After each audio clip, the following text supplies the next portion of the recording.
Deep in the heart of the Sinai Peninsula, amidst a rugged and unforgiving landscape, rises a mountain shrouded in mystery and legend. This is a place where the harshness of the desert meets the sublime beauty of nature, creating a setting that feels both timeless and otherworldly. Mount Sinai, known also as JBLMWS, Jebel Musa, in Arabic meaning Moses' mountain, has captivated the hearts and minds of people for millennia. It is a site of profound historical and spiritual significance, revered by multiple faiths and cultures. Its towering peaks and desolate beauty whisper tales of ancient prophets and divine encounters. The mountain stands as a silent witness to the passage of time, its rugged slopes etched with the stories of those who have come seeking answers and enlightenment. The very air around Mount Sinai seems to crackle with an unseen energy, a palpable sense of the sacred that has drawn pilgrims and seekers for centuries. Each step taken on its ancient paths feels like a journey through history, a connection to something greater than oneself. The silence of the desert, broken only by the wind whistling through the canyons, invites contemplation and introspection. It is a silence that speaks volumes, offering a space for reflection and a deeper understanding of one's place in the universe. It is a place where the veil between the earthly and the divine feels thin, where the echoes of ancient events still reverberate through the ages. The ancient ruins and relics scattered across the mountains serve as a testament to its enduring significance, a reminder of the countless souls who have been touched by its mystique. The history of Mount Sinai stretches back through the mists of time, intertwined with the very fabric of human civilization. The earliest mention of the mountain can be traced back to ancient Egyptian texts, where it was known as the Mountain of the Moon. The Egyptians believed that the goddess Hathor, the deity of love, beauty, music, dancing, fertility and joy, resided on the mountain. They mined turquoise in the area and built temples at its base, evidence of their deep reverence for this sacred place. The legacy of their presence can still be seen today in the ruins and artifacts scattered across the landscape. Mount Sinai holds a unique place in the history of the world's great Abrahamic religions. For Jews, Christians and Muslims alike, it is revered as the site where Moses received the Ten Commandments from God. This pivotal event, recounted in the Book of Exodus, forever linked Mount Sinai with divine revelation and the establishment of moral law. For Christians, Mount Sinai represents the tangible manifestation of God's covenant with his people. It symbolizes the meeting point between heaven and earth, a place where the divine will was made known to humanity. Muslims too revere Moses as a prophet and recognize the importance of Mount Sinai in his story.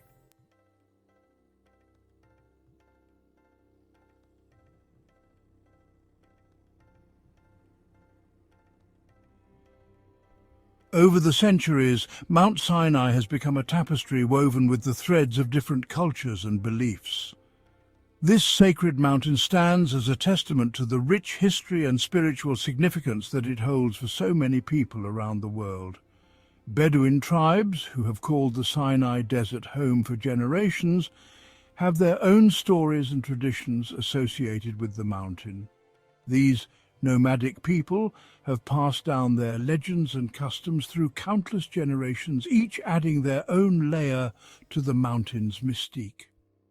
They believe that the mountain is inhabited by jinn, or spirits, and treat it with respect and reverence. The Bedouins' rituals and practices are deeply intertwined with the natural landscape, reflecting a profound connection to the earth and the unseen forces they believe dwell within it. For many, a visit to Mount Sinai is a deeply spiritual experience, a pilgrimage to a place where they can connect with the divine and reflect on the deeper meaning of life. Pilgrims from various faiths come here seeking solace, enlightenment, and a sense of peace that only such a sacred site can provide. The mountain has a way of stripping away the superficial and revealing the raw essence of the human spirit. In the quiet moments at the summit, one can feel a profound sense of clarity and purpose, as if the mountain itself whispers ancient truths to those who are willing to listen. Beyond its religious and historical significance, Mount Sinai is also home to a surprising array of natural wonders. Hidden within its canyons and valleys are ancient rock formations, secret springs, and a diverse range of plant and animal life. The mountain is a haven for ibexes, gazelles, and other desert creatures that have adapted to its harsh conditions. In an age of globalization and technological advancement, it is easy to feel disconnected from the natural world and the spiritual dimensions of life. Yet, Mount Sinai stands as a timeless reminder of the enduring power of faith, the beauty of the natural world, and the interconnectedness of all things. Whether one is drawn to Mount Sinai for its religious significance, its historical legacy, or simply its raw natural beauty, the mountain has a way of leaving an indelible mark on the soul. It is a place that challenges, inspires, and ultimately transforms.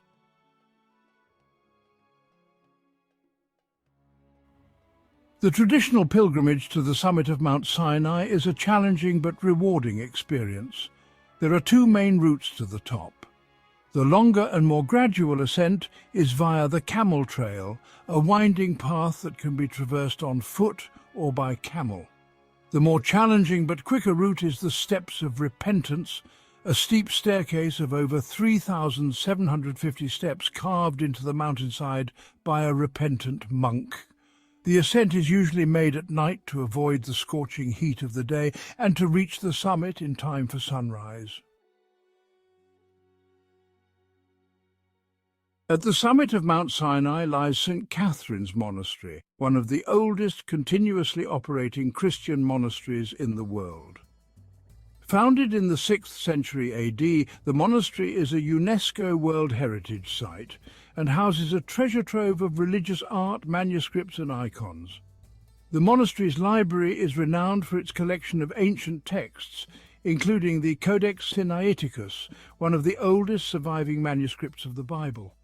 The monastery is a testament to the enduring power of faith and the human spirit's ability to thrive in even the harshest of environments.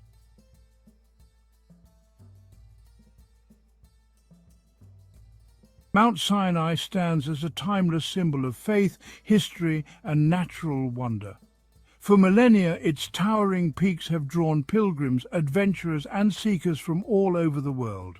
Its story is interwoven with the very fabric of human civilization, and its legacy continues to inspire and intrigue us today. As long as humans gaze up at the stars and ponder the mysteries of life, Mount Sinai will continue to hold a special place in our hearts and imaginations. It is a place where the veil between heaven and earth feels thin, where the whispers of the divine can still be heard in the wind.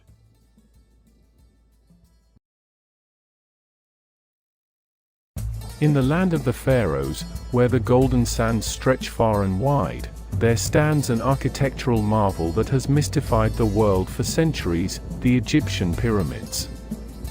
These monumental structures have long captured the imagination of historians, archaeologists, and dreamers alike. But where did these enigmatic wonders originate? Join us on an illuminating journey back in time as we unveil the ancient secrets behind the birth of the Egyptian pyramids.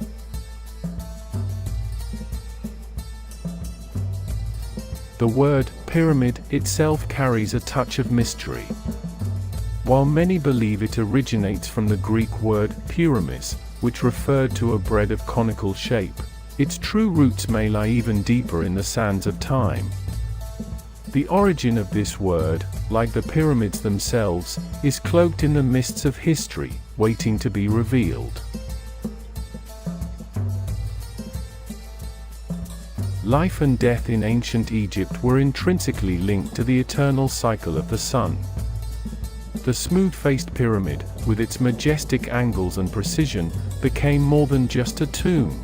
It was a symbol of the pharaoh's transformation into one of the sun's rays in death. This profound connection between the pharaohs and the sun would shape the destiny of these timeless structures.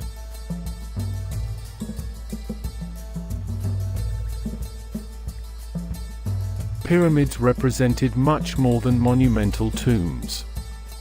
They were physical manifestations of the Benben, the primordial mound from the Heliopolitan creation myth.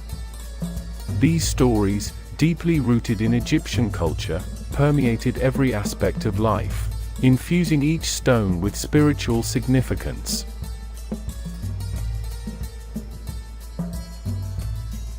Before the grandeur of the pyramids, ancient Egypt witnessed the emergence of funerary practices during the predynastic period. These practices, however, diverged significantly depending on whether one lived in Lower Egypt or Upper Egypt.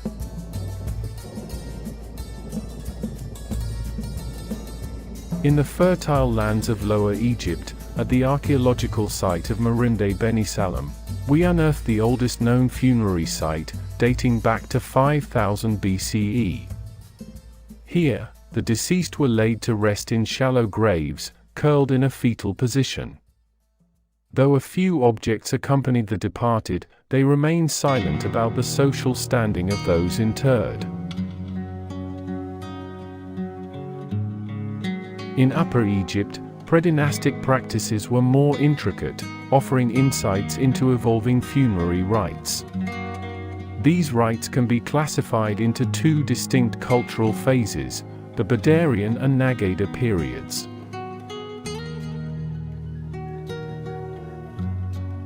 The Badarian phase, spanning from 4400 BCE to 3800 BCE, unveiled small necropolises on the outskirts of villages, marking the emergence of funerary cults. Deceased individuals were placed in oval graves, their bodies tenderly covered with goat or gazelle skins. Everyday items accompanied them on their journey to the afterlife. During the three Nagada periods, spanning from 4000 BCE to 3510 BCE, funerary practices evolved into a sophisticated art. The shape of tombs shifted from oval to rectangular, mirroring the homes of the living. The scale and intricacy of funerary items grew, and tombs were fortified with masonry, wooden veneers, or raw bricks. As society evolved, so did the necropolises. Social stratification became evident, with elite and commoners resting in separate necropolises. This division mirrored the hierarchies of an ever-changing society. The mastaba, the precursor to the pyramid, underwent remarkable changes during the Old Kingdom. From the 5th dynasty onwards, mastabas began to feature multi-room substructures, sometimes housing up to 30 chambers. The number and quality of decorated surfaces increased significantly, as did the number of statues found within these eternal homes. The 6th dynasty marked the pinnacle of artistic expression in ancient Egypt. The tomb of Mereruka, nestled in the heart of Saqqara, stands as a testament to this artistic flourishing. Every surface within this burial chamber is adorned with vivid scenes of daily life, eloquently illustrating the prosperity that awaited those fortunate enough to spend eternity near a pharaoh's pyramid. As we journey through the sands of time, we begin to glimpse the genesis of the pyramids themselves. These structures, conceived in the minds of ancient architects and artisans, would soon rise to shape the very horizon of Egypt. But who were the architects of these monumental tombs, and how did they turn ambitious visions into stone reality? The pyramid builders, their lives, tools, and ingenious engineering, all played a pivotal role in constructing these awe-inspiring structures. Among these pyramids, the Great Pyramid of Giza stands as the crown jewel, a testament to the audacity of human ambition and engineering prowess. Its sheer size, precision, and the mysteries hidden within its chambers continue to captivate researchers and explorers from around the globe. As we reach the end of our journey, we reflect upon the enduring legacy of the Egyptian pyramids. These colossal structures not only served as tombs for pharaohs, but also as monuments to human achievement, architectural wonders that have stood the test of millennia. The birth of the Egyptian pyramids was a journey through time and culture, weaving together ancient myths, funerary practices, and evolving architectural techniques. These monumental structures would come to symbolize the power, spirituality, and enduring legacy of a civilization that continues to captivate our imaginations today. As we conclude our journey into the origins of the Egyptian pyramids, we invite you to delve deeper into the sands of time, where countless secrets still await discovery. Join us in our next exploration of the wonders of the ancient world. Until then, may the sun forever shine upon these eternal marvels, and may their stories continue to inspire generations to come.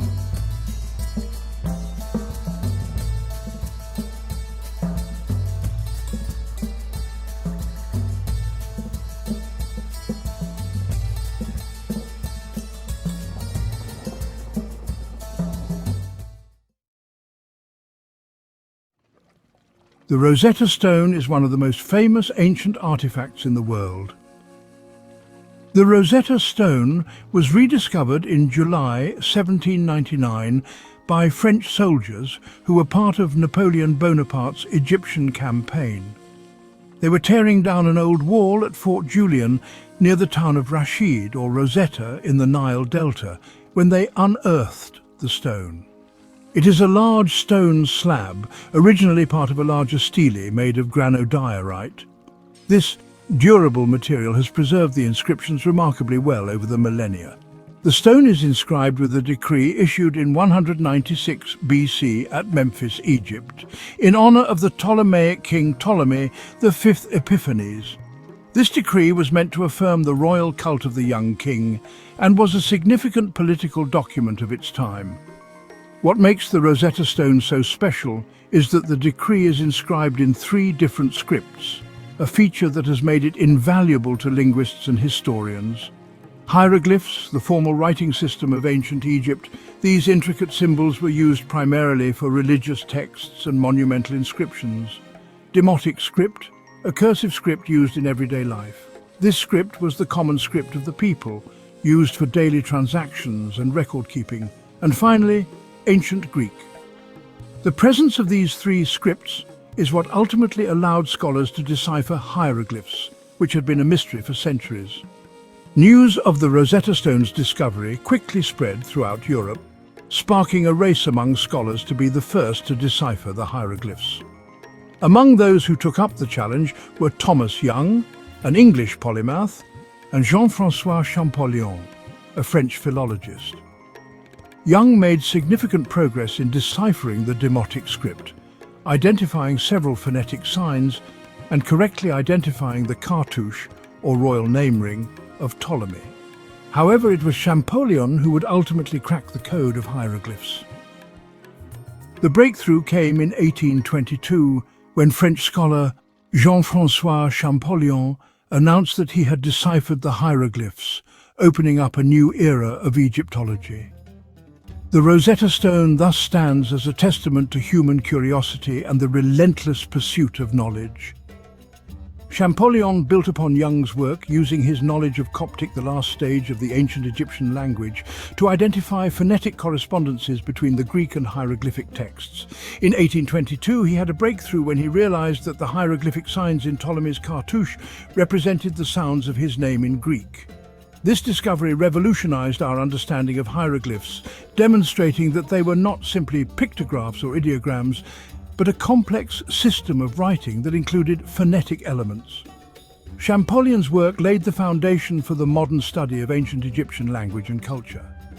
The decipherment of hieroglyphs had a profound impact on our understanding of ancient Egypt.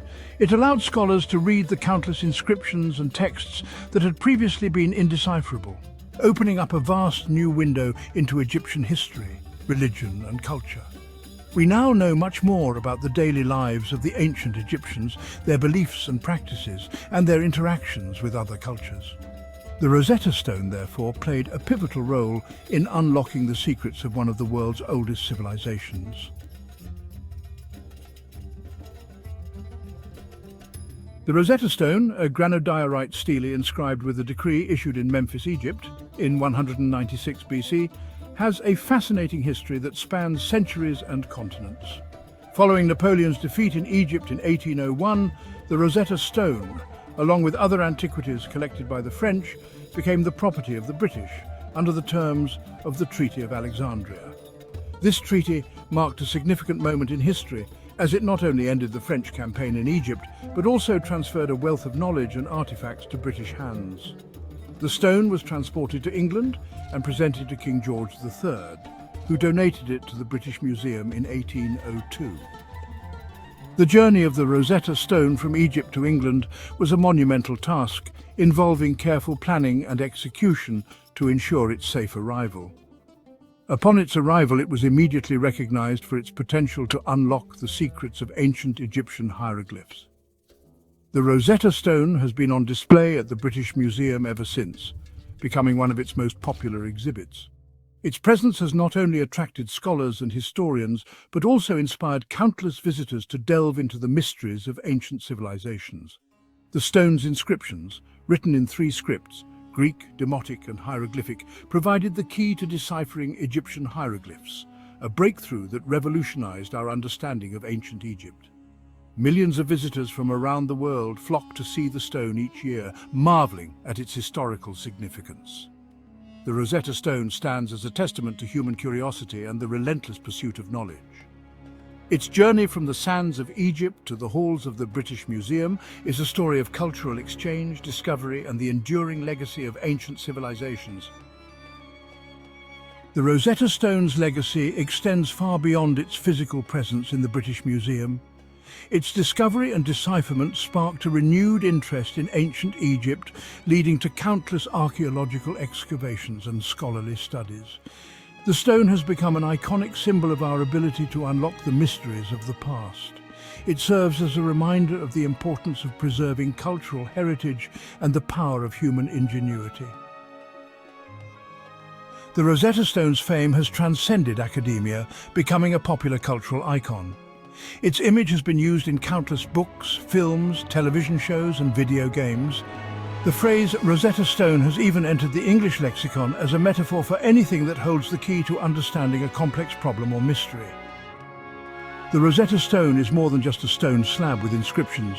It is a key that unlocked the secrets of ancient Egypt, a civilization that flourished thousands of years ago along the banks of the Nile River. It is a tangible link to one of the world's oldest civilizations, a bridge connecting us to a time when pharaohs ruled and monumental pyramids were constructed. The Rosetta Stone is a testament to the enduring power of language, showcasing the intricate hieroglyphics that once conveyed the stories, laws, and beliefs of an ancient people. It stands as a symbol of our insatiable curiosity about the past, driving scholars and archaeologists to uncover the mysteries that lie beneath the sands of time. Its discovery and decipherment revolutionized our understanding of ancient Egypt, providing the key to translating hieroglyphics and opening up a vast new window into a world that had long been shrouded in mystery. This newfound knowledge allowed us to piece together the history, culture, and daily life of a civilization that had been lost to the ages, revealing the grandeur and complexity of ancient Egyptian society. The Rosetta Stone continues to captivate and inspire us today, drawing visitors from around the world to marvel at its inscriptions and the stories they tell. It serves as a reminder of the enduring power of human curiosity, the drive to explore, learn and understand our past. The importance of preserving our shared cultural heritage cannot be overstated, as it connects us to our roots and helps us understand the journey of humanity through the ages. The Rosetta Stone is a beacon of this heritage, a timeless artifact that continues to illuminate the path of discovery.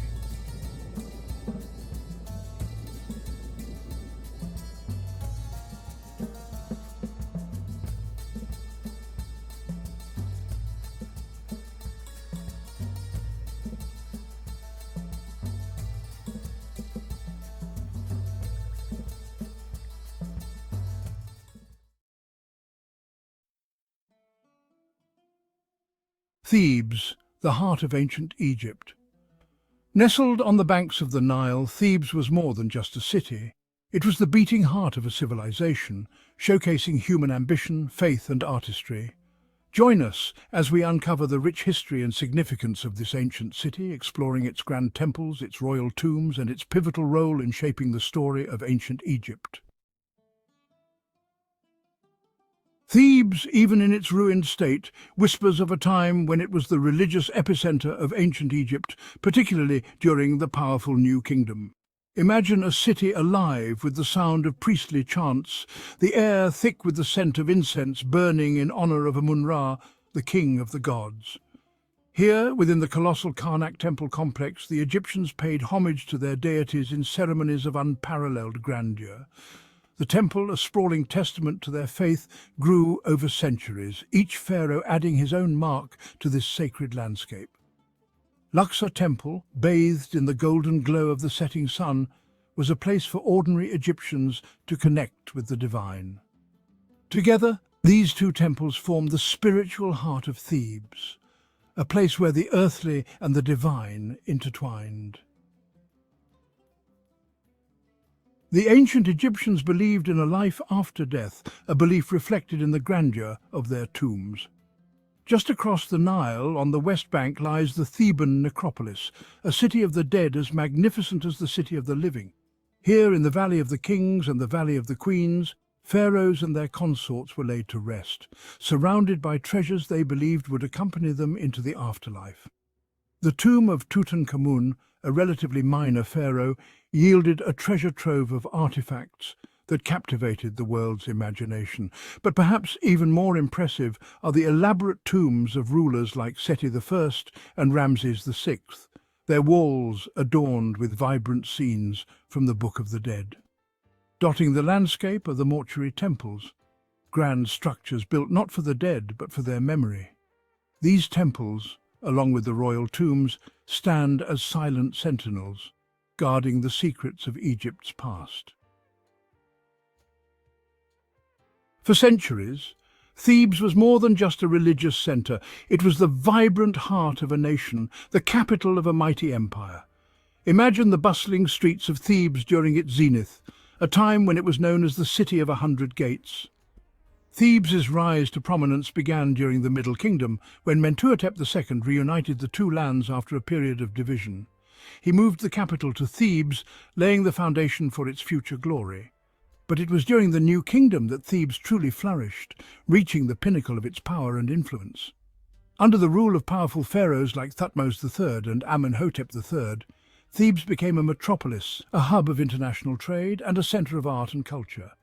The city's wealth was evident in its grand temples, its opulent palaces, and the luxurious lifestyle of its elite. Yet, even after losing its political dominance, Thebes remained a city of immense religious and cultural significance, a testament to its glorious past. Few sights on earth can compare to the awe-inspiring grandeur of the Karnak Temple complex. Imagine standing before this colossal structure, its towering pylons reaching towards the heavens, a symbol of human devotion and architectural genius. Karnak was not simply a temple. It was a city within a city, a complex of temples, chapels and monuments dedicated to the Theban triad Amun-Ra, Mut and Khonsu. The hypostyle hall, with its forest of massive columns, is perhaps the most iconic image of Karnak. The construction of Karnak spanned over 2 millennia, with each successive pharaoh feeling compelled to leave his mark on this sacred complex. From the massive pylons and obelisks to the intricate reliefs and inscriptions that adorn its walls, Karnak stands as a testament to the ambition, ingenuity, and deep religious fervour of the ancient Egyptians. The story of Thebes is not just one of religious devotion and architectural grandeur, it is also a story of conflict and resilience. Thebes found itself at the heart of several pivotal moments in Egyptian history, times when the very existence of the kingdom was threatened. One such period was the Second Intermediate Period, a time of turmoil and division when Egypt fell under the rule of the Hyksos, a foreign power from the Levant. The Hyksos, with their superior weaponry and military tactics, conquered much of Lower Egypt, pushing the native Egyptian rulers south. Thebes, however, refused to submit. Theban rulers, seeing themselves as the true heirs to the pharaonic legacy, waged a long and bloody war against the Hyksos, a conflict that would determine the fate of Egypt. Finally, under the leadership of Ahmose I, the founder of the 18th dynasty, the Egyptians triumphed. Ahmose I, a Theban prince, drove the Hyksos out of Egypt, reuniting the two lands and ushering in a new era of Egyptian power and prosperity. Thebes, at its zenith, was more than just a political and religious capital. It was the cultural heart of ancient Egypt, a city alive with creativity and artistic innovation. Imagine the workshops of Thebes, filled with skilled artisans, sculptors, painters, weavers, their hands bringing life to stone, wood and fabric, transforming them into works of breathtaking beauty. The tombs and temples of the Theban necropolis offer a glimpse into this vibrant artistic tradition. The walls of these structures are adorned with intricate murals and carvings, each one a masterpiece that speaks volumes about the artistic skill and the religious beliefs of the ancient Egyptians. Theban artists and craftsmen were renowned throughout the ancient world for their skill. Thebes became a centre for the production of luxury goods, from exquisite jewellery and finely crafted furniture to colourful textiles and beautifully painted pottery. Thebes' rise to prominence was fuelled, in part, by its strategic location. Situated on the banks of the Nile, the lifeblood of Egypt, Thebes controlled the agricultural wealth of the surrounding region. Thebes' location also made it a natural hub for trade. Caravans laden with exotic goods from Nubia to the south and Punt to the east converged on Thebes, bringing with them gold, ivory, ebony, incense and other treasures. The wealth generated by this trade enriched the city, filling the coffers of the pharaohs and enabling them to embark on ambitious building projects and military campaigns. The opulence of Thebes was evident in its grand temples and monuments, its luxurious palaces and the lavish lifestyle of its elite. Even the mightiest of empires are not immune to the tides of time. Thebes, for centuries the heart of a civilization, eventually experienced a slow decline, its power and influence waning as new powers rose to prominence in the ancient world. The first blow came in 663 BCE, when the Assyrian king Ashurbanipal sacked Thebes. The Assyrians, a ruthless and efficient military force, had conquered much of the Near East, and Egypt, weakened by internal strife and economic decline, was unable to withstand their onslaught. The sack of Thebes by the Assyrians was a traumatic event for the Egyptians. The city, once considered invincible, was plundered and burned, its temples desecrated, its treasures carried off to Assyria as spoils of war. Thebes never fully recovered from the Assyrian sack. Centuries later, under Roman rule, Thebes was again sacked, this time after a revolt against Roman authority. Thebes may lie in ruins, its grand temples and palaces reduced to rubble, but its story continues to resonate across the millennia. The remains of this once great city, spread across the modern-day city of Luxor, are now a UNESCO World Heritage Site, a testament to their enduring historical, architectural and cultural significance. The Karnak and Luxor temple complexes, the Valley of the Kings, the Valley of the Queens, and the numerous other tombs, temples and monuments scattered across the Theban necropolis offer an unparalleled glimpse into the world of ancient Egypt. Today, Thebes is one of Egypt's most popular tourist destinations, attracting visitors from all corners of the globe. Thebes was more than just a physical city. It was a powerful symbol woven deeply into the fabric of Egyptian mythology and religious belief. The Egyptians believed that Thebes was the earthly counterpart of the primordial mound that emerged from the waters of chaos at the beginning of creation. It was here, in the heart of Thebes, that the god Amun-Ra, the king of the gods, was said to have first emerged, bringing light and order to the world. Thebes' association with Amun-Ra elevated it to a position of supreme religious significance. The Opet festival, one of the most important events in the Egyptian religious calendar, was celebrated annually in Thebes. Thebes, in the eyes of the ancient Egyptians, was a sacred city, a place where the boundaries between the earthly and the divine were blurred.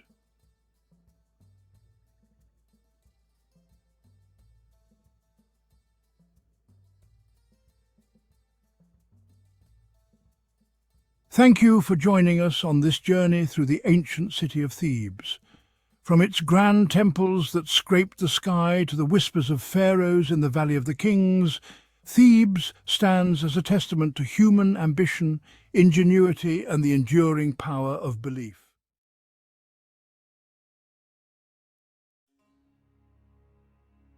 Thutmose III, a name that would echo through the annals of history, a name synonymous with Egyptian military might and unparalleled leadership. But his path to glory was not straightforward. It was fraught with challenges and unexpected turns. He ascended the throne as a young boy, co-ruling with his stepmother Hatshepsut, who was a formidable force in her own right. She was a powerful woman, a rarity in Egyptian history, who defied conventions and took on the role of pharaoh. Hatshepsut assumed the full mantle of pharaoh, relegating Thutmose to the shadows, where he watched and learned. For 2 decades, he remained in the background, observing the intricacies of governance and power. This was his training ground, a period of intense learning and preparation. He honed his skills, waiting for his moment, mastering the art of warfare and leadership. Little did the world know a storm was brewing. Thutmose was biding his time, ready to unleash his potential. Hatshepsut's reign focused on peace and prosperity, bringing stability to the kingdom. She expanded trade and commissioned ambitious building projects, leaving a lasting legacy. Thutmose, however, yearned for the battlefield. His heart was set on military conquest and glory. He trained with the army, mastering weaponry and tactics, preparing for the day he would lead. He strategized, studied past campaigns, and dreamt of conquest, envisioning a vast empire under his rule. The young pharaoh-in-waiting was destined for greatness. His time would come, and when it did, the world would witness the rise of a legend. After 22 years, Hatshepsut died. Thutmose III, now a mature and experienced ruler, finally took sole control of Egypt. The lion, long dormant, was unleashed. He immediately embarked on a series of military campaigns. His goal? To restore Egypt's dominance and expand its borders. Thutmose was a brilliant military strategist. He was also a ruthless and efficient leader. His first target was the rebellious kingdom of Kadesh. This powerful city-state in Syria challenged Egyptian authority. Thutmose would make an example of them. He led his army north, crushing all resistance in his path. The young pharaoh was eager to prove himself. He would show the world the true might of Egypt. The Battle of Megiddo, fought in 1457 BC, would define Thutmose III's reign. This battle is often considered one of the earliest recorded military engagements in history. The walled city of Megiddo was a strategic stronghold. Its location was crucial, as it sat at the crossroads of several important trade routes. It controlled vital trade routes, making it a coveted prize for any ruler seeking to dominate the region. The king of Kadesh rallied his allies, amassing a formidable force within Megiddo's walls. This coalition of Canaanite kings posed a significant threat to Egyptian dominance. Thutmose, however, would outmaneuver them with his keen strategic mind and bold tactics. He faced three possible routes to reach Megiddo, each fraught with danger and potential ambushes. Thutmose, a risk-taker, chose the most perilous path, a narrow pass through the Aruna Mountains. This decision was both daring and unexpected. This unexpected move caught the enemy off guard, as they had not anticipated an approach from such a treacherous route. Thutmose's army emerged behind enemy lines, surprising the Canaanite forces and gaining a significant tactical advantage. The Egyptians, inspired by their king's audacity and leadership, fought with unmatched ferocity and determination. The Battle of Megiddo was a decisive victory for Thutmose III. This triumph not only secured his reign, but also expanded Egypt's influence in the region. It cemented his reputation as a brilliant military strategist and a fearless leader, whose legacy would be remembered for centuries. Megiddo was only the beginning. Over the next 2 decades, Thutmose III launched 17 military campaigns. He marched his armies across the ancient Near East. He subdued Nubia to the south, extending Egyptian control deep into Africa. He then turned his attention east. He conquered Syria, shattered the Mitanni kingdom, and pushed the boundaries of his empire to the Euphrates River. Thutmose was not just a conqueror, he was also a shrewd administrator. He established governorships in conquered territories. He implemented efficient systems of tribute collection. These strategies ensured the flow of wealth and resources back to Egypt. Thutmose III's reign marked the zenith of Egyptian power.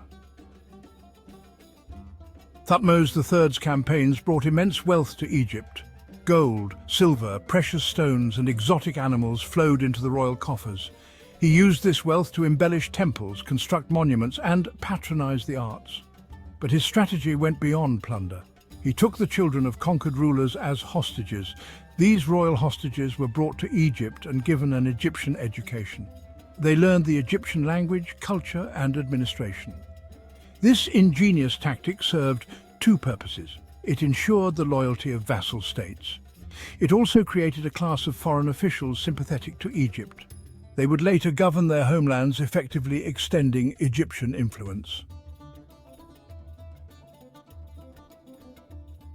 Thutmose III was a prolific builder. He commissioned magnificent temples, towering obelisks, and colossal statues. He expanded the temple complex at Karnak, adding the impressive Akhmenu, a grand festival hall dedicated to his achievements.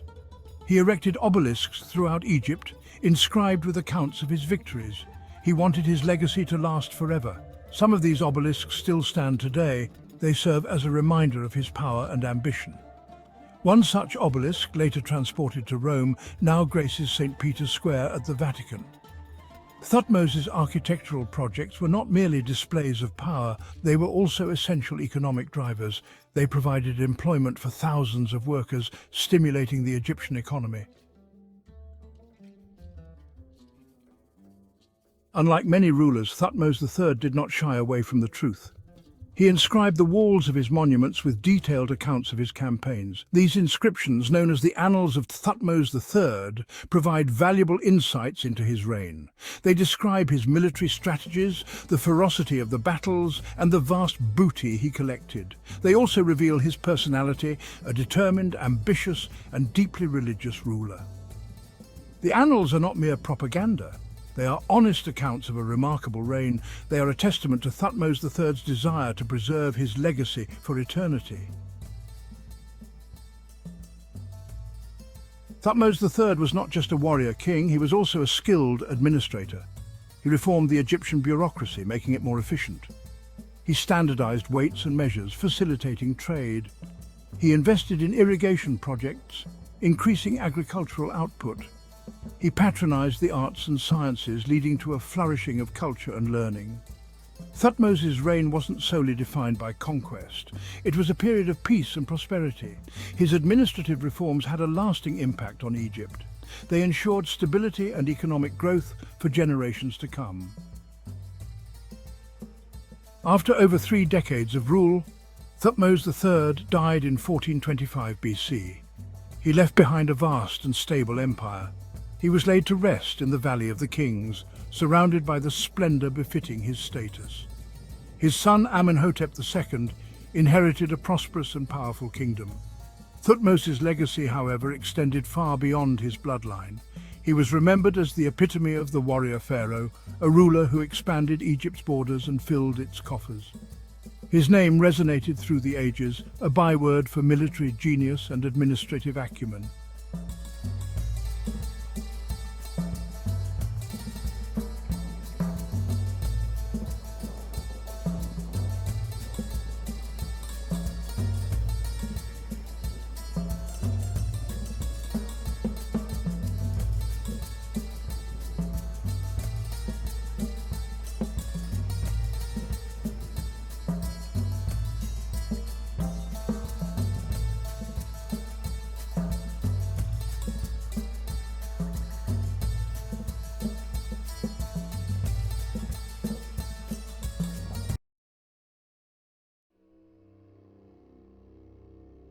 Cleopatra VII was born in 69 BC, the daughter of Ptolemy XIV Auletes, the pharaoh of Egypt.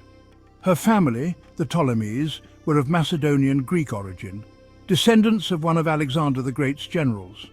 Despite their heritage, the Ptolemies embraced Egyptian culture, and Cleopatra, unlike many of her predecessors, learned the Egyptian language and customs. Cleopatra ascended to the throne in 51 BC at the age of 18, ruling jointly with her younger brother Ptolemy XIII. However, the young queen's reign began amidst political turmoil. Egypt was a wealthy prize, coveted by Rome, the rising power in the Mediterranean. Cleopatra's early years on the throne were marked by power struggles with her brother and his advisors. The young queen, however, possessed a sharp intellect and a keen understanding of politics. She was determined to secure her position and restore Egypt to its former glory. The joint rule of Cleopatra and Ptolemy XIII was fraught with tension. The young pharaoh's advisors, particularly the eunuch Pothinus and the general Achillas, sought to sideline Cleopatra and consolidate their own power. In 48 BC, they succeeded in forcing Cleopatra from Alexandria, the capital of Egypt. Exiled and facing the loss of her throne, Cleopatra refused to accept defeat. She gathered an army in southern Egypt, determined to reclaim her birthright. Meanwhile, a new player entered the Egyptian stage. Julius Caesar, the powerful Roman general, arrived in Alexandria, pursuing his rival Pompey the Great. Cleopatra saw an opportunity in Caesar's arrival. She famously smuggled herself into Alexandria, reportedly hidden in a rug, to plead her case directly to the Roman general. Caesar, impressed by her intelligence and charisma, agreed to support her claim to the throne. Caesar's intervention in Egyptian affairs led to a brief but fierce conflict known as the Alexandrian War. Caesar, with Cleopatra's forces, faced the army of Ptolemy XIII. The war culminated in a decisive battle on the Nile River, where Ptolemy's forces were routed, and the young pharaoh himself drowned while trying to escape. With her enemies vanquished, Cleopatra was restored to the throne, now ruling jointly with her even younger brother, Ptolemy XIV. However, it was clear that Cleopatra was the true power in Egypt, her position secured by the presence of Caesar and his legions. Caesar remained in Egypt for several months, captivated by Cleopatra's intelligence and charm. Their relationship, both political and personal, would have profound consequences for both Egypt and Rome.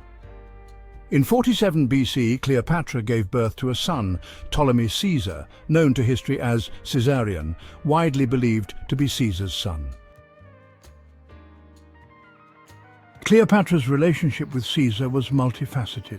It was a strategic alliance, securing her position on the throne and providing her with the backing of the most powerful man in the Roman world. Caesar, in turn, benefited from Egypt's wealth and resources, crucial for his ongoing campaigns.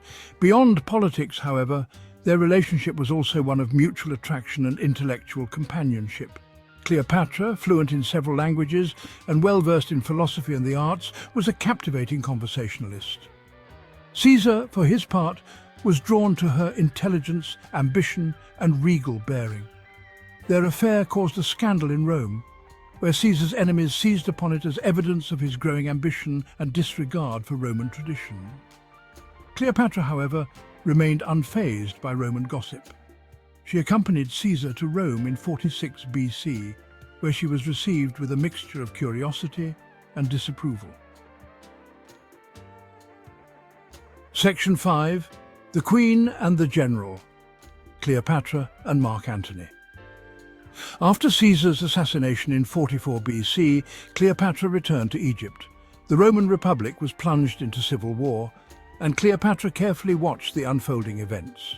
She knew that Egypt's fate was closely tied to the outcome of the Roman power struggle. One of the key figures in the post-Caesar Roman world was Mark Antony, Caesar's close friend and loyal general. In 41 BC, Antony summoned Cleopatra to Tarsus in modern-day Turkey to answer for her alleged support of his enemies. Cleopatra, ever the strategist, saw this as an opportunity to forge a new alliance with a powerful Roman leader. She arrived in Tarsus in grand style, sailing up the Cydnus River on a lavishly decorated barge dressed as the goddess Aphrodite. Antony, known for his love of luxury and spectacle, was completely captivated. Section 6. The Eastern Dream, Cleopatra and Antony's Ambitions. Cleopatra and Antony's relationship quickly blossomed into both a passionate love affair and a strategic alliance. They shared a vision of a powerful Eastern Empire, with Egypt at its heart, challenging the dominance of Rome. Cleopatra provided Antony with financial and military support, crucial for his campaigns against Caesar's assassins and his rivals for power in Rome. Their alliance, however, was viewed with suspicion and hostility in Rome. Antony's enemies portrayed Cleopatra as a manipulative seductress, bent on ensnaring him and using him to further her own ambitions. Antony's public pronouncements, including his decision to bestow upon Cleopatra and their children territories in the east, further fueled these suspicions. Despite the growing opposition in Rome, Cleopatra and Antony continued to consolidate their power in the east. Cleopatra bore Antony 3 children twins, Alexander Helios and Cleopatra Selina, and another son, Ptolemy Philadelphus. While Cleopatra and Antony were building their power base in the east, a new threat was emerging in Rome. Octavian, Caesar's great-nephew and adopted heir, was steadily consolidating his own power. Octavian, a shrewd politician and a ruthless strategist, skillfully exploited Roman anxieties about Antony's relationship with Cleopatra and his perceived Easternization. He presented himself as the defender of Roman tradition and virtue, portraying Antony as a traitor, bewitched by a foreign queen. The conflict between Antony and Octavian escalated into open warfare in 32 BC. Octavian declared war on Cleopatra, skillfully framing the conflict as a war against a foreign enemy rather than a civil war against a fellow Roman. The decisive clash between the forces of Cleopatra and Antony and those of Octavian took place in 31 BC at the Battle of Actium, off the western coast of Greece. The battle was a naval engagement, and despite having a larger fleet, Cleopatra and Antony were decisively defeated. The reasons for their defeat were complex. Antony's forces were plagued by desertions, and his battle plans were hampered by indecision and delays. Cleopatra's fleet, while powerful, was ultimately outmaneuvered by Octavian's admiral, Agrippa. The defeat at Actium was a disaster for Cleopatra and Antony. They managed to escape to Egypt, but their forces were shattered, and their dreams of an Eastern Empire lay in ruins. Octavian, triumphant, prepared to deliver the final blow. In 30 BC, Octavian's forces invaded Egypt, meeting little resistance. Antony, facing defeat and despair, committed suicide. Cleopatra, unwilling to be paraded through the streets of Rome as a captive in Octavian's triumph, also chose to end her own life. The exact circumstances of Cleopatra's death are shrouded in mystery and legend. The most famous account claims that she died from a venomous snakebite, allowing an asp to bite her. Other accounts suggest she may have used a poisoned hairpin or other means. Regardless of the method, Cleopatra's death on August 12, 30 BC, marked the end of the Ptolemaic dynasty and the absorption of Egypt into the Roman Empire. Octavian, now the undisputed master of the Roman world, had achieved his goal, but at a high cost.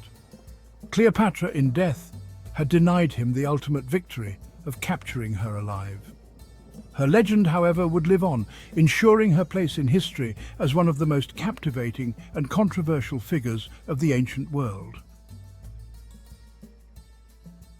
Cleopatra's story has captivated imaginations for centuries. She has been the subject of countless works of art, literature and film, her image transformed and reinterpreted through the lens of different cultures and historical periods. Was she a ruthless seductress who used her charms to manipulate powerful men, or a shrewd and capable ruler who fought to preserve her kingdom in a time of turmoil? The truth, as is often the case with historical figures, likely lies somewhere in between these extremes. Cleopatra's legacy is complex and multifaceted. She was the last pharaoh of Egypt, a queen who navigated the treacherous waters of Roman politics with intelligence and determination. She was a lover, a mother, and a ruler who left an indelible mark on history. Her story, a blend of political intrigue, passionate romance, and ultimate tragedy, continues to fascinate and inspire, ensuring that Cleopatra's legend will endure for generations to come.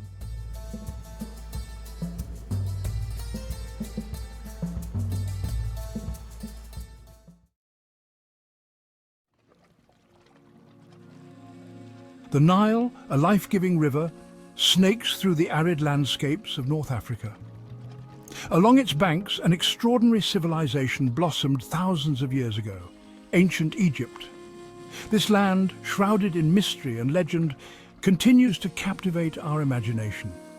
From the towering pyramids of Giza to the enigmatic Sphinx, the remnants of ancient Egypt whisper tales of pharaohs, gods, and a civilization that thrived for millennia. These monumental structures are not mere relics of a bygone era.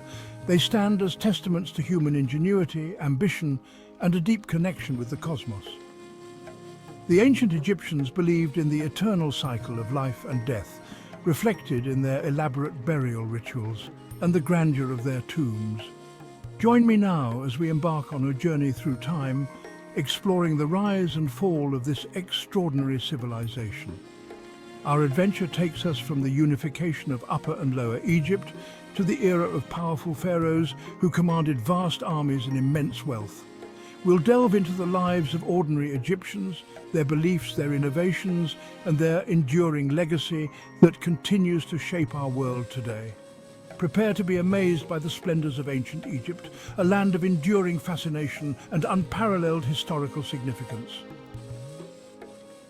Before the grandeur of the pyramids and the might of the pharaohs, Egypt existed as two separate entities, Upper and Lower Egypt. These regions were distinct in their cultures, traditions, and even their gods. The fertile lands of the Nile Valley were divided, each region with its own ruler and deities. The people of Upper Egypt worshipped gods like Seth, while those in Lower Egypt revered gods such as Wadjet. This division, however, would not last forever. The desire for unity and strength was ever present, and the two regions were destined to come together. Around 3100 BC, a powerful king emerged from Upper Egypt. His name was Narmer. He was a visionary leader who saw the potential of a united Egypt. Narmer's victory over Lower Egypt marked a pivotal moment in Egyptian history. His triumph was not just a military conquest, but a symbolic act of unification. This unification under one ruler paved the way for the emergence of a unified Egyptian identity and the establishment of the dynastic rule that would characterize ancient Egypt. The merging of the two lands brought about a new era of prosperity and cultural development. Narmer's legacy is not only political, it is also artistic. His reign marked the beginning of a flourishing period for Egyptian art and culture. The Narmer palette, a ceremonial artifact discovered in the ancient city of Hierakonpolis, depicts Narmer wearing the crowns of both Upper and Lower Egypt, symbolizing his dominion over the two lands. This artifact is a testament to his power and the significance of his rule. This artifact provides us with a glimpse into the early stages of Egyptian art and the significance of royal iconography. The intricate carvings and symbols on the palette tell a story of power, divinity, and the unification of a great civilization. With the unification complete, a new era dawned upon the land of the Nile. The once divided regions now work together, sharing resources and knowledge, leading to advancements in various fields. The first dynasty was established, marking the beginning of a remarkable journey that would span thousands of years. This period saw the consolidation of power and the establishment of traditions that would endure for millennia. The unification of Egypt laid the foundation for the flourishing civilization that would leave an indelible mark on human history. The achievements of ancient Egypt in architecture, art, and governance continue to inspire and awe the world to this day. The Old Kingdom, spanning from around 2686 to 2181 BC, is often regarded as the golden age of ancient Egypt. This era laid the foundation for the grandeur and mystique that we associate with ancient Egyptian civilization today. This period witnessed the flourishing of Egyptian culture, marked by impressive advancements in art, architecture, and governance. The pharaohs of the Old Kingdom were not just rulers, they were seen as gods on earth, and their divine status was reflected in the monumental projects they commissioned. It was during this era that the iconic pyramids enduring symbols of ancient Egypt were constructed. These structures were not merely tombs, but were also a testament to the pharaoh's power and their connection to the divine. These colossal structures, built as tombs for the pharaohs, showcase the architectural prowess and the sophisticated engineering skills of the ancient Egyptians. The precision with which these massive stones were cut and placed continues to baffle modern engineers and historians. The Great Pyramid of Giza, built by the pharaoh Khufu, is the most impressive of them all. Standing at an original height of 146.6 meters, it was the tallest man-made structure in the world. Its sheer scale and precision continue to astonish us today. The alignment of the pyramid, with the cardinal points, and its near-perfect symmetry, are feats of engineering that still inspire awe. The construction of these monumental tombs was not only a testament to the pharaoh's power, but also a reflection of the Egyptians' belief in the afterlife. The pyramids were seen as a means to ensure the pharaoh's safe journey to the afterlife, where they would continue to rule as gods. The pyramids were designed to ensure the safe passage of the pharaoh's soul into the afterlife, equipped with everything they would need for eternity. This included not only treasures and food, but also intricate spells and texts inscribed on the walls to guide them through the afterlife. The Old Kingdom wasn't just about pyramids, however. It was a period of remarkable cultural and intellectual achievements that laid the groundwork for future generations. This period saw the development of hieroglyphic writing, a complex system that combined logographic, syllabic, and alphabetic elements. This writing system was used for religious texts, official inscriptions, and monumental art, playing a crucial role in the administration and culture of ancient Egypt. The Egyptians also made significant strides in mathematics, astronomy, and medicine. Their understanding of the stars and the human body was advanced for their time, and many of their practices laid the foundation for future scientific discoveries. The Old Kingdom was a time of unprecedented prosperity and stability, but like all empires, its time in the sun would eventually come to an end. The Nile River, which had been the lifeblood of the civilization, also played a role in its decline. Internal strife, coupled with a weakening central authority, would usher in a period of instability known as the First Intermediate Period. This era of chaos and fragmentation marked the end of the Old Kingdom, but the legacy of its achievements would endure for millennia. The First Intermediate Period, spanning roughly from 2181 to 2055 BC, marked a significant departure from the opulence and stability of the Old Kingdom. This era was characterized by political fragmentation, social unrest, and economic decline. the once powerful centralized government of the pharaohs weakened, allowing provincial governors known as nomarchs to assert their independence. The first intermediate period was a time of uncertainty and upheaval. The Nile, the lifeblood of Egypt, experienced irregular flooding patterns, leading to famines and social unrest. The weakening central authority resulted in increased competition for resources and power struggles between rival nomarchs. Despite the challenges, this period wasn't devoid of cultural and artistic innovation. The nomarchs, eager to assert their authority and legitimacy, commissioned elaborate tombs and temples in their respective regions. This competition led to a flourishing of regional artistic styles and a departure from the rigid artistic canons of the Old Kingdom.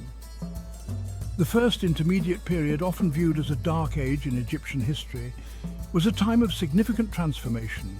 It marked the end of the Old Kingdom's centralized rule and paved the way for the emergence of a new dynasty that would reunite Egypt and usher in another era of prosperity and power.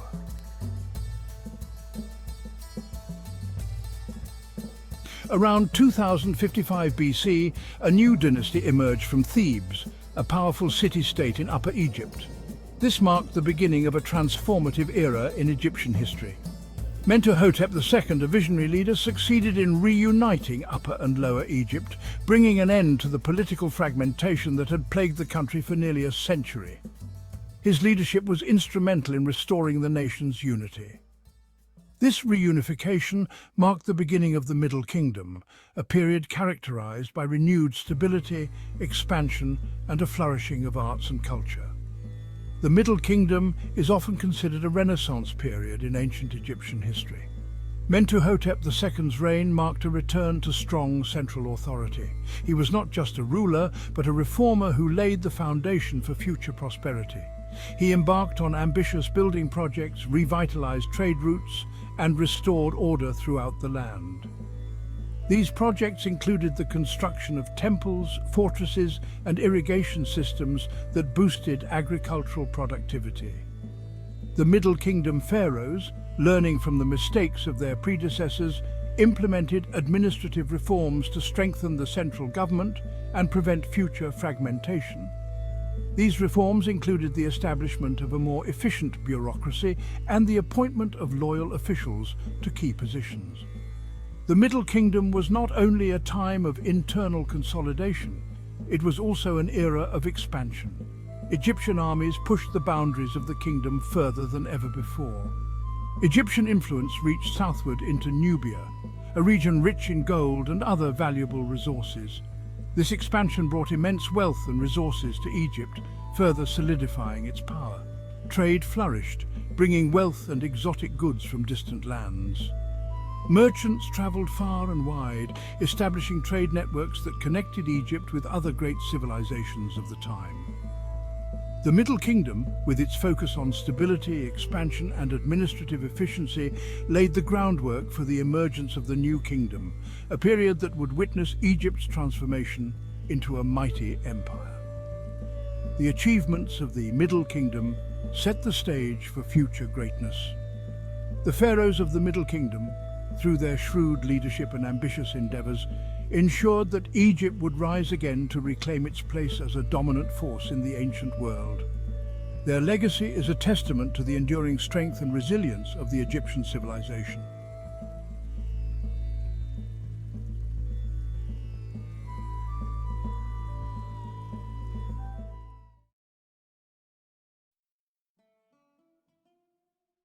Ancient Egypt, a land of towering pyramids, enigmatic pharaohs, and a rich tapestry of gods and goddesses. This ancient civilization, with its grand monuments and intricate mythology, has fascinated historians and enthusiasts alike for centuries. It is here, on the fertile banks of the Nile, that our story begins.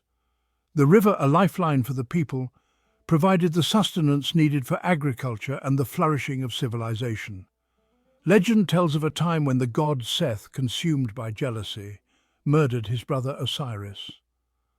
This act of betrayal set off a chain of events that would forever change the course of Egyptian mythology. Osiris's son Horus sought to avenge his father and reclaim his rightful place as ruler. Horus, the falcon-headed god, was determined to restore balance and justice to the land. In a fierce battle with Seth, Horus lost an eye. This battle was not just a physical confrontation, but a cosmic struggle between order and chaos. From this lost eye, a single tear fell to the earth. This tear, filled with divine power and sorrow, held the essence of Horus's sacrifice and determination. This tear, imbued with the divine essence of Horus, sprouted into the first grapevine. The vine, nurtured by the gods, grew strong and bore fruit that would become a sacred elixir. Thus, wine was born, a gift from the gods to mortals. This divine beverage was believed to carry the blessings and power of the gods themselves. This captivating myth highlights the profound significance of wine in ancient Egyptian culture. It was revered not just for its taste, but for its spiritual and symbolic meanings. It was more than just a beverage. It was a symbol of life, death, and resurrection. Wine played a crucial role in rituals and ceremonies, symbolizing the eternal cycle of life and the afterlife. Wine was intricately woven into the fabric of Egyptian society, playing a pivotal role in their religious ceremonies, economic activities, and daily lives. From the grand feasts of the pharaohs to the humble gatherings of common folk, wine was a cherished part of their existence, a tribute to the enduring legacy of this ancient civilization. The cultivation of vineyards and the production of wine were sophisticated processes reflecting the ingenuity and dedication of the ancient Egyptians. They developed advanced techniques for growing grapes and fermenting wine, ensuring a steady supply of this precious liquid. Wine also played a significant role in the economy of ancient Egypt. It was traded extensively, both within the kingdom and with neighboring regions. This trade not only brought wealth but also facilitated cultural exchanges, spreading the influence of Egyptian wine far and wide. In religious rituals, wine was offered to the gods as a symbol of devotion and reverence. It was believed that the gods themselves partook in these offerings, further sanctifying the bond between the divine and the mortal realms. Festivals and celebrations often featured wine prominently, as it was a symbol of joy and abundance. These gatherings were occasions for the community to come together, share in the bounty of the land, and honor the gods who blessed them with this divine gift. The legacy of wine in ancient Egypt is preserved in their art and artifacts. From intricate depictions on tomb walls to the discovery of ancient wine jars, these remnants offer a glimpse into the cultural and spiritual significance of wine in this remarkable civilization. Today, the echoes of this ancient tradition can still be felt. The vineyards of modern-day Egypt stand as a tribute to the enduring legacy of their ancestors, who first cultivated the divine grapevine and crafted the sacred elixir that would become a symbol of life, death, and rebirth. Archaeological evidence suggests that winemaking in Egypt dates back to 3150 BCE. This ancient practice has been uncovered through the discovery of pottery shards and remnants of wine jars, providing a glimpse into the sophisticated techniques used by the Egyptians. This places it among the earliest known centers of viticulture in the world. The fertile lands along the Nile provided ideal conditions for grape cultivation, making Egypt a prominent player in the early history of winemaking. The ancient Egyptians were skilled vintners, cultivating vineyards along the Nile Delta and producing a variety of wines. These vineyards were meticulously maintained, with workers tending to the vines and ensuring a bountiful harvest each season. The importance of wine is evident in numerous historical texts and tomb paintings. These artworks and writings not only highlight the cultural significance of wine, but also provide detailed accounts of its production and consumption. Wine is frequently mentioned in hieroglyphic inscriptions, often alongside offerings to the gods. These inscriptions reveal that wine was considered a sacred beverage used in religious ceremonies and rituals to honor the deities. Elaborate scenes depict the entire winemaking process, from harvesting grapes to pressing and fermentation. These depictions show the labor-intensive methods employed by the Egyptians, highlighting their dedication to producing high-quality wine. Wine was enjoyed by people from all walks of life, from the pharaoh to the peasant. It was a symbol of social status and celebration, often consumed during feasts and special occasions. It was a staple of the Egyptian diet, consumed daily with meals. Wine accompanied a variety of dishes, enhancing the flavors and making everyday dining a more enjoyable experience. Wine was also an important trade commodity, exported to neighboring lands. The trade of wine helped to establish and strengthen Egypt's connections with other cultures and civilizations, and contributing to Egypt's economic prosperity. The wine trade played a crucial role in the economic development of ancient Egypt, providing wealth and resources that supported the growth of the civilization. The Egyptians also developed advanced methods for storing and preserving wine. Large wine cellars and storage jars were used to keep the wine fresh, ensuring that it could be enjoyed throughout the year. Wine was central to many festivals and celebrations, often used in religious ceremonies to honor the gods. These events were marked by elaborate feasts and communal gatherings where wine flowed freely. The vessels used to store and serve wine were often beautifully decorated, reflecting the importance of wine in Egyptian society. These ornate containers were crafted with great care and skill, showcasing the artistry of the ancient Egyptians. Some wine jars even featured labels and inscriptions indicating the type of wine and its origin. These markings provide valuable insights into the varieties of wine produced and the regions where they were made. The Egyptians were also connoisseurs of wine, with a keen appreciation for its quality and flavor. While wine flowed freely in ancient Egypt, another liquid held equal, if not greater, importance: oil. Just as the Nile nourished their vineyards, it also provided the raw materials for a diverse range of oils, each with unique properties and applications. These oils were not mere cooking ingredients, they were the lifeblood of ancient Egyptian society. They illuminated their homes, adorned their bodies, and played a central role in their religious ceremonies. From the humblest peasant to the mighty pharaoh, life in ancient Egypt was intricately intertwined with the versatile gifts of oil.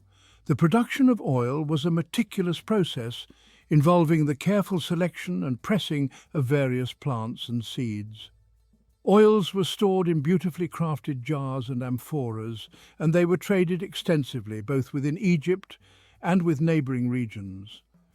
In daily life, oils were used for cooking, medicinal purposes, and even in beauty rituals, highlighting their multifaceted importance. Temples and religious sites often received offerings of oil, symbolizing purity and devotion, as depicted in numerous hieroglyphs and artworks. During festivals and celebrations, oil lamps would light up the night, creating a warm and inviting atmosphere that brought communities together. Truly, the story of ancient Egypt cannot be told without acknowledging the profound impact of oil on every aspect of their civilization. The ancient Egyptians were masters of extracting oils from a variety of sources. They developed sophisticated techniques to ensure the highest quality of oil. While olives were not native to Egypt, they cultivated other oil-rich plants along the Nile Valley. The fertile soil and abundant water supply made it an ideal location for growing these plants. Flax, sesame, castor beans, and moringa seeds were all prized for their oil content. Each plant had its own unique properties and uses, making them valuable commodities in ancient Egyptian society. These oils had a multitude of uses, reflecting the ingenuity and resourcefulness of the ancient Egyptians. They were stored in specially designed containers to preserve their quality and potency. They served as fuel for lamps, providing light in homes and temples. The soft, steady glow of oil lamps was essential for daily life and religious ceremonies. They were incorporated into cosmetics, perfumes, and ointments, enhancing beauty and promoting hygiene. Oils were mixed with various herbs and flowers to create luxurious and fragrant products. Oils were also indispensable in religious rituals. They were believed to have purifying and protective properties, making them essential for sacred ceremonies. They were used to anoint sacred objects, consecrate temples, and embalm the dead. The process of embalming was intricate and required large quantities of oil to preserve the body for the afterlife. Each type of oil possessed unique properties that dictated its specific uses. These oils were not just commodities, they were integral to the daily lives and spiritual practices of the ancient Egyptians. Castor oil, extracted from castor beans, was highly valued for its medicinal properties. The ancient Egyptians recognized its potent healing abilities and incorporated it into their medical practices. It was used as a laxative, an anti-inflammatory agent, and even as a labor inducer. Castor oil's versatility made it a staple in ancient Egyptian medicine, often prescribed by healers for various ailments. Sesame oil, with its pleasant aroma and long shelf life, was a staple in Egyptian kitchens. It was not only valued for its culinary uses, but also for its nutritional benefits. It was used for cooking, baking, and as a flavor enhancer. The rich, nutty flavor of sesame oil added depth to many traditional dishes, making it a favorite among ancient chefs. Sesame oil was also a key ingredient in perfumes and cosmetics. Its ability to blend well with other ingredients made it ideal for creating luxurious beauty products. Moringa oil, extracted from the seeds of the moringa tree, was prized for its moisturizing and healing properties. The ancient Egyptians used it extensively in their skincare routines. It was used to treat skin conditions, heal wounds, and protect the skin from the harsh desert sun. Moringa oil's protective qualities were essential for maintaining healthy skin in the arid climate. Moringa oil was also used in religious ceremonies, symbolizing purity and renewal. Its sacred status underscored the deep connection between the Egyptians and their natural environment, highlighting the spiritual significance of these ancient oils. The trade of these oils was a significant aspect of the ancient Egyptian economy. Markets were bustling with merchants, trading these precious oils, which were highly sought after both locally and in foreign lands.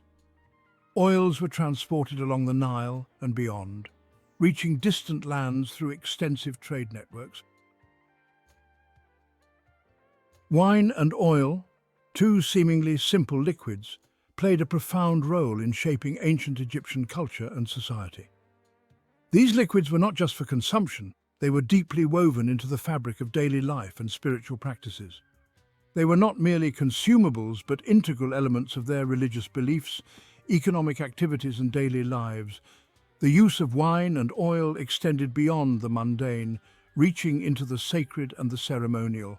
From the tears of Horus to the fertile banks of the Nile, wine and oil flowed through the veins of ancient Egypt, leaving an indelible mark on their history. Today, as we explore the ruins and artifacts of ancient Egypt, we gain a deeper understanding of how wine and oil were more than just commodities. They were symbols of life, sustenance, and divine connection, bridging the past with the present. The story of wine and oil in ancient Egypt is a testament to the civilization's enduring legacy. As the sun sets over the Nile, we are reminded of the timeless nature of these elements and their everlasting impact on history.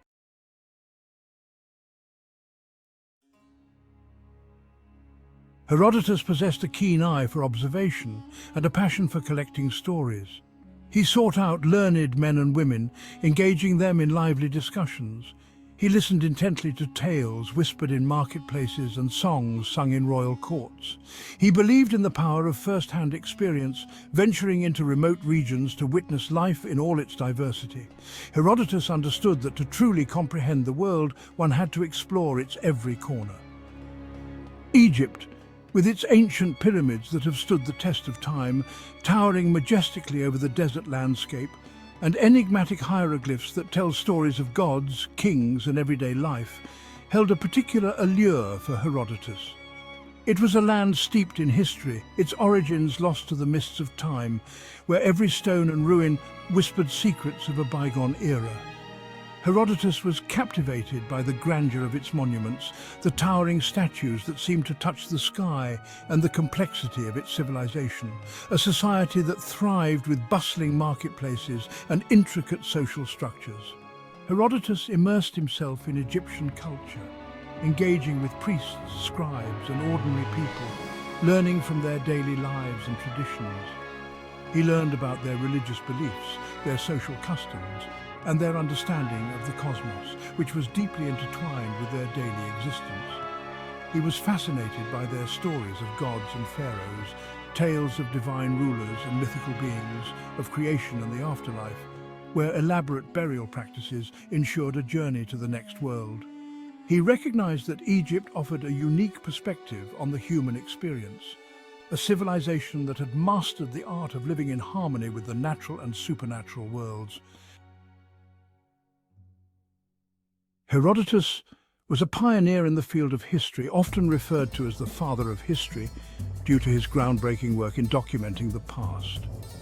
However, his methods differed greatly from the rigorous standards of modern scholarship. Unlike today's historians, who rely on a combination of primary sources, archaeological evidence, and peer-reviewed research, Herodotus had to navigate a world where written records were scarce and often unreliable. He relied heavily on oral accounts, gathering stories from a wide range of sources. These included local storytellers, travelers, and merchants, each with their own version of events.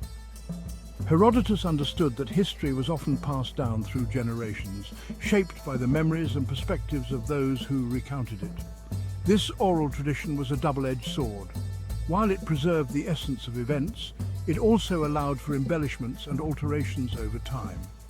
The stories he collected were like pieces of a puzzle, each one offering a glimpse into the past, but none providing a complete picture. The hieroglyphics and inscriptions he encountered were invaluable, yet they too were subject to interpretation. Herodotus recognized the subjective nature of his sources, but believed that by collecting multiple perspectives, he could approach a semblance of truth. He was aware that each account was colored by the teller's own experiences and biases. While Herodotus valued first-hand observation, he also relied on the interpretations of local guides and experts. These individuals provided him with insights that he could not have gained on his own. He understood that these guides and experts had spent their lives immersed in the culture and history of their land, making their knowledge indispensable. He consulted with Egyptian priests who possessed a deep knowledge of their history and religion. These priests were the keepers of sacred texts and oral traditions, offering Herodotus a wealth of information. He sought out Greek merchants and travelers who had spent years in Egypt, absorbing its culture. These individuals provided a unique perspective, bridging the gap between Greek and Egyptian worlds. He recognized that to fully understand a place, one had to rely on the knowledge of those who knew it best. This meant listening to the voices of the people who lived there, who had experienced its history firsthand. Herodotus's approach to history was not without its flaws. His reliance on oral accounts and second-hand information sometimes led him astray. He sometimes struggled to differentiate between fact and legend, accepting fantastical stories at face value. These tales, while captivating, often blurred the line between history and myth. He acknowledged the limitations of his own knowledge, often presenting conflicting accounts side by side. This approach allowed readers to see the diversity of perspectives, but also highlighted the uncertainties inherent in his work. However, his willingness to embrace uncertainty and to present multiple perspectives distinguished him as a historian. He was not afraid to admit when he did not know the full story, and he left room for future scholars to build upon his work. He understood that history was not simply a collection of facts, but a complex tapestry woven from memory, interpretation, and imagination. This holistic approach allowed him to capture the richness and complexity of human experience, making his work timeless and invaluable. Egypt, in the eyes of Herodotus, was a land of wonders, both familiar and strange. As he journeyed through this ancient civilization, he was struck by the unique blend of natural beauty and human ingenuity that defined the landscape. He marveled at the Nile's annual floods, which brought life to the arid land. These floods were not just a natural phenomenon, but a lifeline for the people, ensuring the fertility of the soil and the prosperity of the nation. He described the Egyptians' ingenious irrigation systems, which transformed the desert into fertile fields.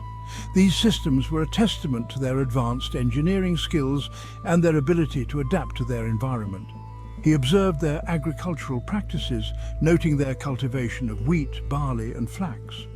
These crops were not only staples of their diet, but also essential for their economy, providing materials for trade and daily life. Herodotus was impressed by the Egyptians' ability to harness the power of nature to sustain their civilization.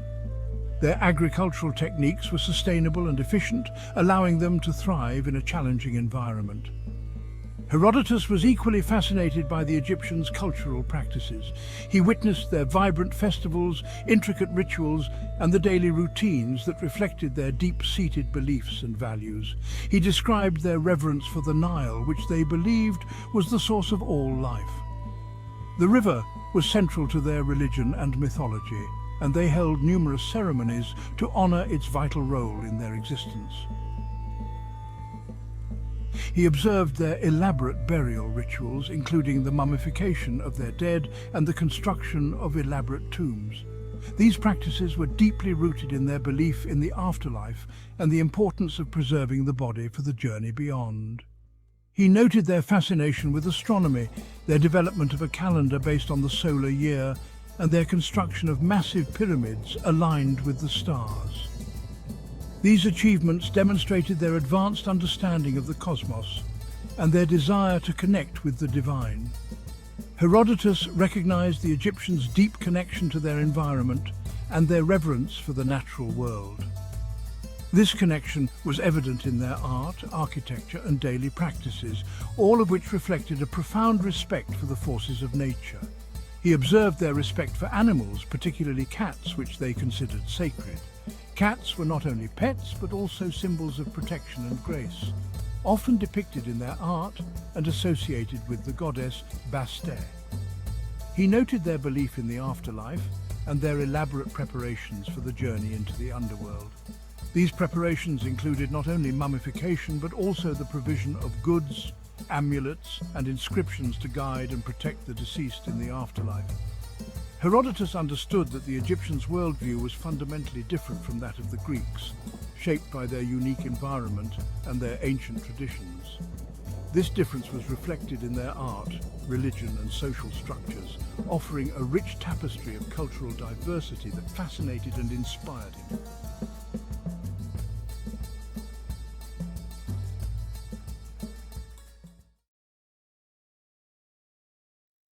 In the heart of the ancient world, along the banks of the majestic Nile River, a flourishing civilization emerged. A civilization whose lifeblood flowed not just from the Nile's waters, but from the bountiful flora that adorned its banks.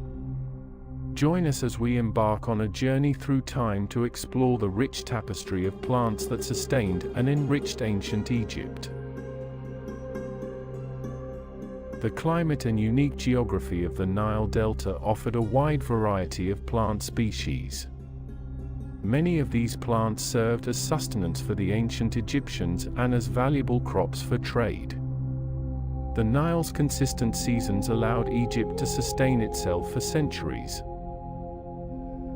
As we delve deeper into the world of ancient Egypt's flora, we uncover not only the botanical richness, but also the cultural significance that these plants held. Join us on this captivating journey as we explore the flora of ancient Egypt, a testament to the ingenuity, spirituality, and enduring legacy of this remarkable civilization. One of the key factors that enabled the growth of this advanced society was the favorable climate of the Nile Delta. The Nile River, with its annual flooding, brought nutrient-rich silt that rejuvenated the soil, creating the ideal conditions for agriculture. The predictable flood cycle of the Nile allowed farmers to cultivate a wide variety of crops, ranging from grains like wheat and barley to vegetables like onions and garlic. The fertility of the Nile Delta was legendary, and it was often described as the gift of the Nile. In addition to crops, the Nile's waterways provided a natural irrigation system, allowing farmers to efficiently manage their fields. But the importance of the Nile extended beyond just agriculture. It was the lifeblood of the entire civilization, a source of drinking water, transportation, and sustenance for countless species of plants and animals. The Nile's consistent seasons allowed Egypt to sustain itself for centuries, and its banks teemed with a rich variety of flora. Yet, possibly the most iconic and versatile plant of ancient Egypt was the papyrus. Papyrus, scientifically known as Cyperus papyrus, was a tall sedge plant that grew in abundance along the water's edge of the Nile. Its slender stalks, topped with tufts of feathery leaves, reached skyward, creating lush green corridors along the riverbanks. The ancient Egyptians cherished papyrus for its many uses, some of which may surprise you. While it is widely recognized as a writing material, serving as the precursor to paper, the ancient Egyptians found numerous other functions for this remarkable plant. Papyrus was not just a medium for recording history, it was used to create sturdy ropes, durable sandals, and comfortable mats. The versatility of papyrus extended even further. Papyriform boats, crafted from the stems of the papyrus plant, were a common sight on the Nile. These boats served not only as practical vessels for transportation and fishing, but also as symbols of spiritual significance. They were often featured in paintings and reliefs and played a central role in ritualistic ceremonies. The papyrus plant, with its multifaceted utility, was a testament to the resourcefulness of the ancient Egyptians. But papyrus was just one element in the botanical mosaic that adorned the Nile Delta. The ancient Egyptians lived in harmony with nature, and the plants that surrounded them were not only sources of sustenance but also integral to their culture and spirituality. One of the most important trees in ancient Egypt was the date palm, Phoenix dactylifera. Its sweet and nutritious fruits, known as dates, were a staple food in the Egyptian diet. The date palm not only provided sustenance but also offered valuable resources. Its leaves were woven into baskets, mats, and even roofs for homes. The ancient Egyptians also used various parts of the date palm for medicinal purposes, demonstrating their deep knowledge of plant-based remedies. Alongside the date palm, the carob tree, Ceratonia siliqua, and the tamarisk tree, Tamarix spp, were commonly found along the banks of the Nile. The carob tree, with its long, pod-like fruits, provided a nutritious food source. Carob pods were not only consumed as a sweet treat, but were also used as a unit of measurement for precious commodities like gold, earning them the nickname Egyptian gold.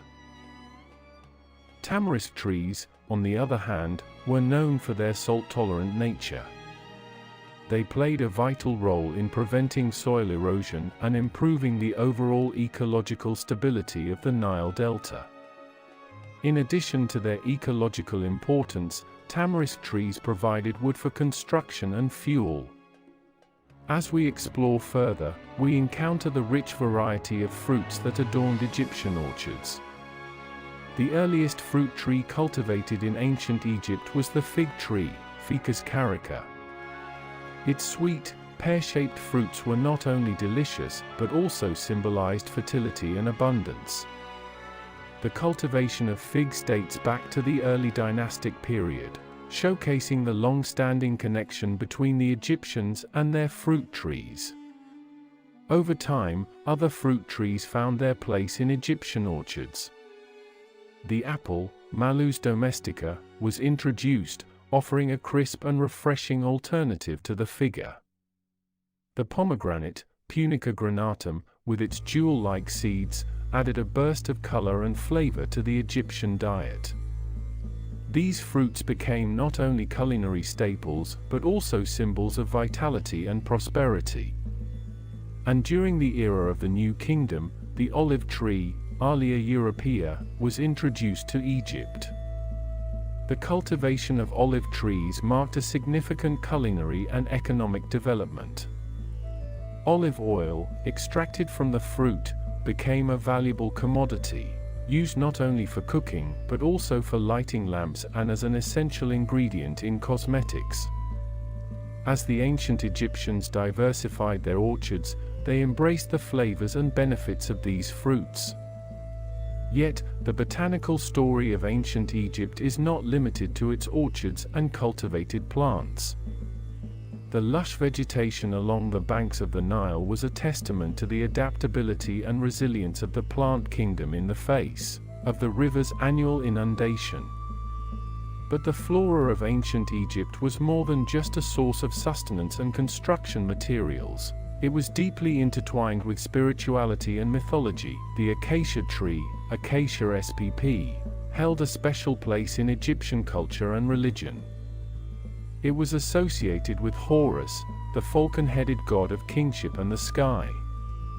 The acacia's resilience in harsh desert conditions symbolized the divine protection and strength of Horus, the patron god of Egypt.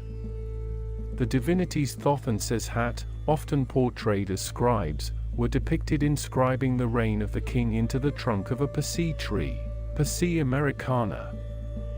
This ritualistic act signified the recording and preservation of the king's legacy for eternity. The sycamore tree, Ficus sycamoris, was another species deeply connected to Egyptian spirituality. Known for its distinctive, broad leaves and wide canopy, the sycamore tree was associated with the goddess Iset, also known as Isis, the patron of the ritual of life. The sycamore's shade and life-giving properties were symbolic of the goddess's nurturing and protective nature. These spiritual connections between the people of ancient Egypt and the plant world reflected their profound reverence for the natural environment. As we reflect on the flora of ancient Egypt, we recognize that it was not only a source of sustenance and cultural significance, but also a testament to the ingenuity and resourcefulness of this remarkable civilization. Join us on this immersive journey as we continue to unravel the flora of ancient Egypt, revealing the threads of history, culture, and spirituality that wove together to create one of the most enduring and influential civilizations in history. To truly appreciate the significance of these plants, we must delve into the daily lives of the ancient Egyptians and understand how they harnessed the power of nature to thrive in the arid landscape of the Nile Delta. Agriculture was the cornerstone of Egyptian society, and the annual flooding of the Nile was a highly anticipated event. As the river swelled with water and nutrients, it spilled over its banks, creating fertile silt deposits that transformed the surrounding land into a verdant oasis. The rich alluvial soil was perfect for cultivation, and the ancient Egyptians wasted no time in planting their crops. Wheat and barley were among the primary grains grown, serving as the staples of the Egyptian diet. These grains were not only consumed as bread and porridge, but were also used in brewing beer, a dietary staple that was central to social and religious gatherings. Onions and garlic, known for their flavor and medicinal properties, were cultivated alongside grains.